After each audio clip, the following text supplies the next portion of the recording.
மகிமையில் பிரவேசித்த சகோதரி Christina Robinson அவர்கள் நம் நினைவுகளை விட்டு நீங்காத சில நினைவுகள். இயேசு சந்திக்கிறார் ஊழியத்தின் மூலம் அநேகரை தேவனை சந்திக்க வைத்தார். பலவீனத்திலும் என் பலன் பூரணமாய் விளங்கும் என்று தேவ வார்த்தையை தனக்குள் கொண்டு தேவ ஊழியராய் ஜொலித்தார். ஆண்டவரே, இந்த பாடுகள், இந்த உலக பிரச்சனைகள் என்னை ஒன்றும் செய்ய முடியாத ஆண்டவரே. ஏனென்றால் பாடுகளை இரண்டாக பிளக்கிற தேவன், பாடுகளை மாற்றுகிற தேவன், பலவீனத்திலே பலன் கொடுக்கிற ஆண்டவர், நீர் என்னோடு கூட இருக்கிறீர் என்று சொல்லிவிட்டு அந்த நாளில் இருந்து இந்த நாள் வரைக்கும் ஓடுவதற்கு கர்த்தர் கிருபை பாராட்டி இருக்கிறார். 1967 தன் பெற்றோர்களுக்கு செல்ல மகளாய் பூமியில் தேவனால் கொடுக்கப்பட்டார்.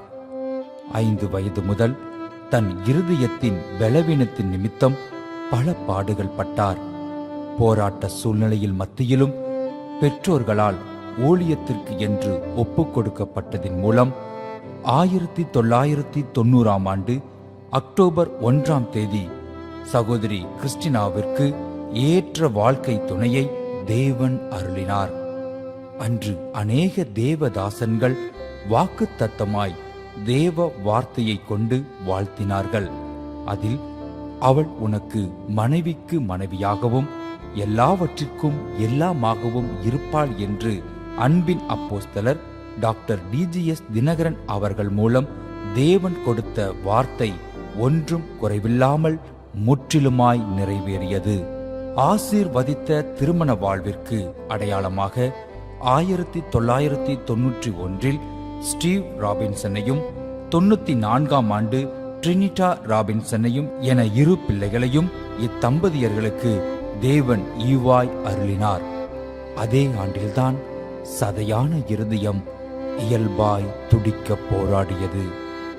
செய்வதறியாத நிலையில் தன்னை மரணம் நெருங்கிய வேளையிலும் குடும்பமாய் முறுமுறுக்காமல் குடும்பமாய் ஜெபித்த வேளையில் இதய துடிப்பை கருவியின் மூலம் சீராக இயங்கச் செய்தார்.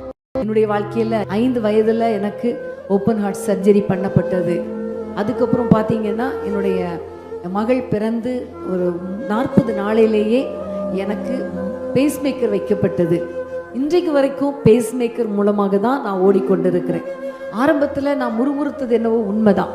ஆண்டவரே, ஏன் அப்பா எனக்கு, ஏன் எனக்கு மட்டும், நான் உங்களுடைய ஊழியத்தை செய்வதற்காக நான் அர்ப்பணித்திருக்கிறேன், ஏன் எனக்கு இந்த பேஸ்மேக்கர், ஏன் எனக்கு பேஸ்மேக்கர், என்னை நிம்மதியாக வாழ வச்சிருக்கலாமே, நீங்களே நாடி துடிப்பை அதிகப்படுத்தி இருக்கலாமே, ஒரு தொடுதல் போதுமே, ஒரு பார்வை போதுமே, ஒரு சொட்டு ரத்தம் போதுமே, ஏன்ப்பா ஏன் என்று கேட்ட நாட்கள் உண்டு.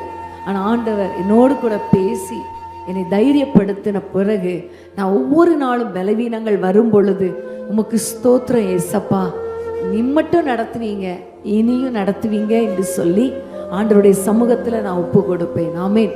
அடிக்கடி எனக்கு ஆப்ரேஷன் நடக்கும்.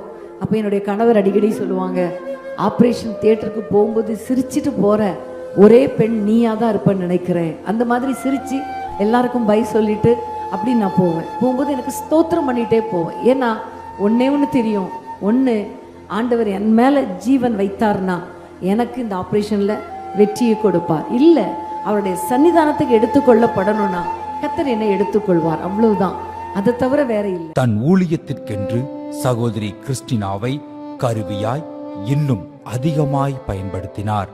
அநேக குடும்பத்தினருக்கும் வாலிப பிள்ளைகளுக்கும் போராட்டத்தோடு ஜெபிக்க வரும் பெண்கள் மற்றும் விசுவாசிகள் என்று அனைவரையும் தன்னில் உள்ள தேவ அன்பினால் அரவணைத்து புன்சிரிப்பின் மூலம் தேவ வார்த்தையை ஞானமாய் எடுத்துரைத்து அவர்கள் அச்சூழ்நிலையில் இருந்து கடந்து இயேசுவை சந்திக்க வைத்தார். தனக்கு பல பாடுகள் வேதனைகள் இருந்த போதிலும் ஒரு நாளும் அதை வெளிக்காட்டாமல் தேவனுக்காக தன் கணவரோடு இணைந்து மகிழ்ச்சியாகவும் பல இக்கட்டான தருணங்களிலும் மனம் தளராமல் தேவ திட்டத்தை விரிவுபடுத்தி நிறைவு செய்தார்.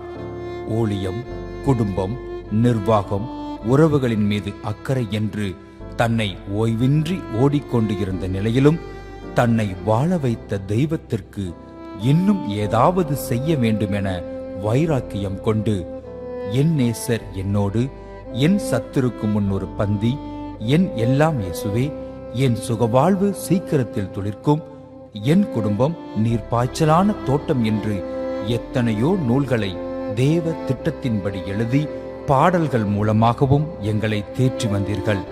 இன்னும் அநேக பாடல்களையும் எழுதியுள்ளீர்கள். இன்னும் உம்மை கிட்டி சேரனா வாஞ்சையோடு சமீபிக்கிறே. அநேகர் ஆசீர்வதிக்கும்படியாக வெளியிட்டு 29 ஆண்டுகள் தேவனின் சுத்த கிருபையால் இதய துடிப்பை கருவியோடு இயங்கச் செய்து 2023ஆம் ஆண்டின் மார்ச் மாத கூட்டங்களையும் தொடர்ந்து நடத்தினார். மார்ச் 8ஆம் தேதி பெண்கள் தினத்தில் சிறப்பு தேவ செய்தியை காலை இயேசு அழைக்கிறார் ஜெபகோபுரத்தில் கொடுத்துவிட்டு மாலை இயேசு சந்திக்கிறார் ஊழியத்திலும் பெண்களுக்காக தேவ செய்தியை எழுச்சியுடன் வழங்கினார். பின்பு வேதமே என் மனமகிழ்ச்சி என்ற நிகழ்ச்சியை மகளுடன் நடத்திவிட்டு தன் இல்லத்திற்கு மருமகளையும் உறுதி செய்துவிட்டு கணவரோடு இறுதி மூச்சு வரை ஊழியத்தில் உறுதுணையாய் இருந்து நிறைவாய் எல்லாம் முடிந்தது போல் தன் கரம் பிடித்த கணவரிடம் இருந்து கர்த்தரின் பலத்த கரத்துக்குள் 12/3/2023ஆம் ஆண்டு மகிமையில் பிரவேசித்தார் கிறிஸ்டினா ராபின்சன். பூமியில் பரிதவிப்பு, பரலோகத்தில் ஆர்ப்பரிப்பு. நீங்கள் விட்டுச் சென்ற 1000 நினைவுகள், 1000 நன்மைகள் இது கனவாக கலைந்துவிடும் என்று நாங்கள் நினைத்தோம். ஆனால் எங்கள் நினைவிலும் எல்லா உணர்விலும் கலந்துவிட்டீர்கள். புன்னகைக்கு சொந்தமாய் பூ போல் அப்பா மடியில் உள்ளீர்கள். எங்களால் புலம்பவும் தெரியவில்லை, புன்னகைக்கவும் முடியவில்லை. மரித்தும் இன்னும் எங்களுடன் தான் பேசிக் கொண்டிருக்கிறீர்கள். ஜெபம் செய்யும் போது ஆண்டவா பிரியமானதே இப்போ காட்டும் செய்ய ஆயத்தம். மண்ணான மனிதன் மண்ணுக்கே திரும்புவான் என்ற வார்த்தை மெய்யான போது 1000 மக்கள் அடக்க ஆராதனையில் தன் கண்ணீரை அடக்க முடியாமல் ஸ்தோத்திரத்தோடு கலந்து கொண்டனர்.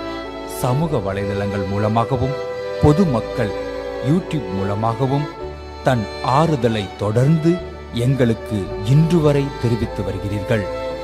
இதற்கு எல்லாம் ஒரே காரணம் சகோதரி கிறிஸ்டினா ராபின்சன் அவர்கள் ஜெபத்திற்கும் முழங்கால் யுத்தத்திற்கு கிடைத்த பலனாகவே எண்ணுகிறோம்.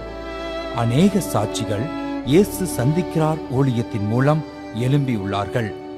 எங்களோடு இருந்தவரை ஒரு கிறிஸ்டினா ராபின்சன் தான். ஆனால் இன்று எண்ணற்ற கிறிஸ்டினாக்களை எழுப்பியுள்ளீர்கள்.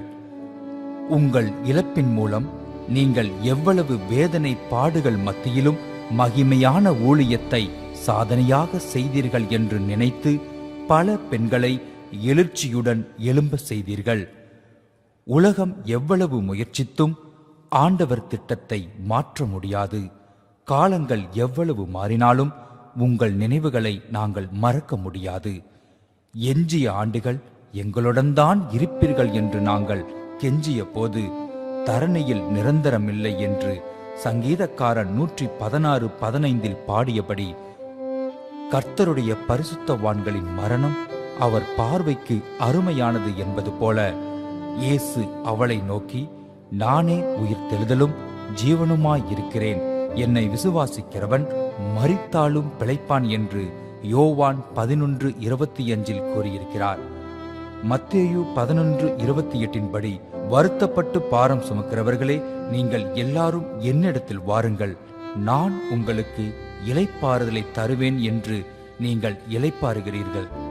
தேவ செய்தி மூலம் தினமும் எங்களுடன் தான் பேசிக் கொண்டிருக்கிறீர்கள். ஒவ்வொன்றிற்கும் ஒரு காலம் உண்டு. எங்கள் மனதில் என்றுமே நீங்காத இடம் உண்டு. என்றும் நீங்கா நினைவுகளுடன் அன்பின் உள்ளங்கள்.